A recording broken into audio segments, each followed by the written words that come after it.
Let's move on to Baltimore. Obviously, their entire offseason was centered around this Lamar Jackson drama. You know, the contract stalemate, the franchise tag, the way that whole thing unfolded, and then ultimately getting him locked up to a long-term deal.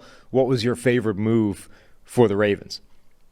I think it was holding firm and signing Lamar Jackson. I'll take the easy road out. They obviously didn't do a whole lot, like you mentioned, in free agency. And the draft class, I think, was, they had 5 picks total, I want to say. 6. I mean, look, you had to get Lamar Jackson done. And credit to them, ignoring, any other conversation we've probably had on this show about, the whole league situation there. But to stick to your guns and say, look, we're going to give you the number 1 quarterback contract in the NFL. You're going to set the market in cash flows in every single year of this deal. We are not trying to shortchange you in any way, shape, or form, but we're not going to give this outlier structure with the full guaranteed money that you want. And we don't think we have to. So, credit to them. He's still going to make a ton of money. I think he still sees at least 4 years, if not the entire deal here, which really is what matters. But hey, they didn't relent on the structure, and it'll serve them well going forward.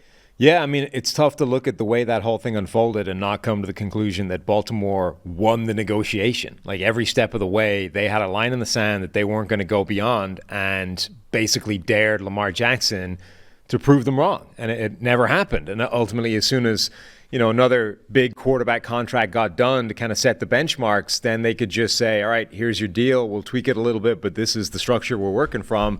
And they get Lamar Jackson back. They get him signed long-term. They add Odell Beckham along the way. They draft Zay Flowers to come in and add to that receiving room as well. So I think overall, it's been a pretty solid offseason for Baltimore. Yeah, no, it went about as well as you could have hoped. I think the Odell thing, too, look, I think his deal is insane. I think it's about twice what he's actually worth. But if you want to say, okay, he signed for 1 year, 15, take $10 million of that and just tack it on to Lamar Jackson's contract, then fine. I think both moves are great. So that's probably the one thing I would nitpick is I just don't get why they felt the need to go to $15 million base value on a guy who hasn't played in about a year and a half. But yeah, they had to add a receiver. You get him now and Zay Flowers, even Nelson Aguilar now is your wide receiver 4 or 5 is a fine addition if he's that far down the depth chart. They should be right back in the thick of things, especially if Lamar stays healthy. My favorite under-the-radar move that they made, though, is Andrew Voorhees, the offensive lineman from USC in the 7th round. This is the guy that tore his ACL during the drills at the Combine and then went out there with his leg in a cast, effectively, and repped out 38 reps on the 225 bench press the next day rather than, flying home to get his knee taken care of.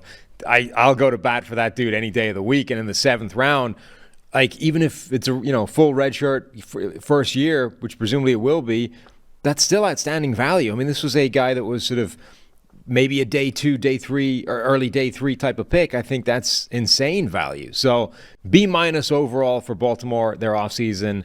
I think re-signing Lamar Jackson and winning that negotiation at the very minimum puts it as a B. So I think it's been a solid offseason for them.